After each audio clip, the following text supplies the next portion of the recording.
गुरुर्विष्णु गुरुदेवा महेश्वर गुरु साक्षात परब्रह्म तस्मै श्री गुरुवे नमः।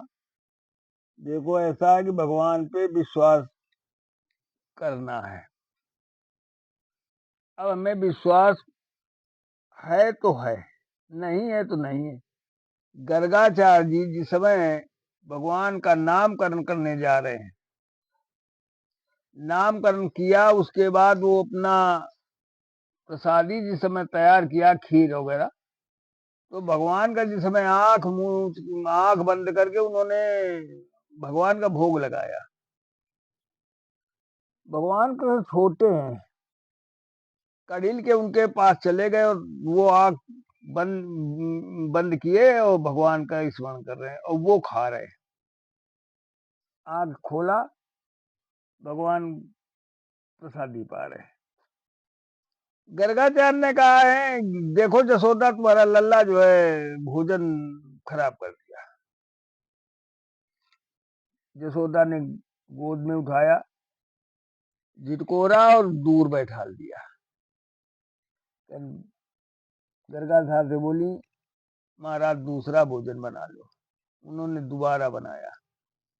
दोबारा बनाने के बाद फिर भी वो भगवान का भोग लगाया, आंख मीच किया, बंद किया, तो ही फिर आकर के वो खाने लगे। आंख खोली, कृष्ण खा रहे हैं। गर्गाचार्य ने कहा, यशोदा देखो तुम्हारा लल्ला फिर खाना खराब कर दो। यशोदा ने डांटते हुए कहा कि बार बार क्यों खाने पे जाते हो।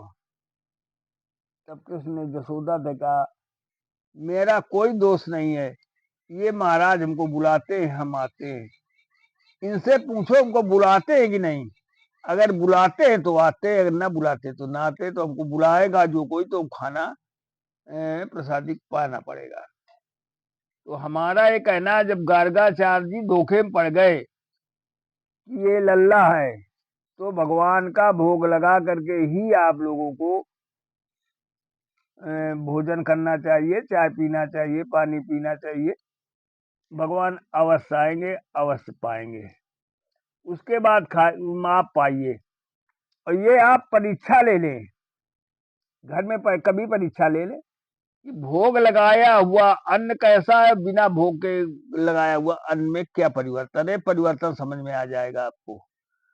तो हमारा ये कहना है कि भोग लगाने के बाद ही, भगवान का भोग लगाने के बाद ही खाएं। अन्न पुणे सदा पुणे शंकर प्राण बल्लभे ज्ञान वैराग सिद्धर्थम भिक्षाम देईचा पार्वती। ये श्लोक बोलते हुए आप लोग भगवान का भोग लगाएं, उसके बाद आप लोग पाएं। इसका स्वाद निराला होगा। भगवान अवश्य खाते हैं। अगर विश्वास है तो पाएंगे, अगर विश्वास नहीं है तो नहीं पाएंगे। तो ये आपको विश्वास रखना कि अगर हम भोग लगाएंगे, भगवान को बुलाएंगे तो अवश्य आएंगे और हमारा प्रसादी बना करके तभी जाएंगे। तो आप लोगों से भक्ति के विषय में भगवान को प्राप्त करने के लिए यही नियम करना है। और इतना ही नियम आप चलते रहेंगे धीरे धीरे, तो अब भगवान जरूर आपके पास दौड़े आएंगे।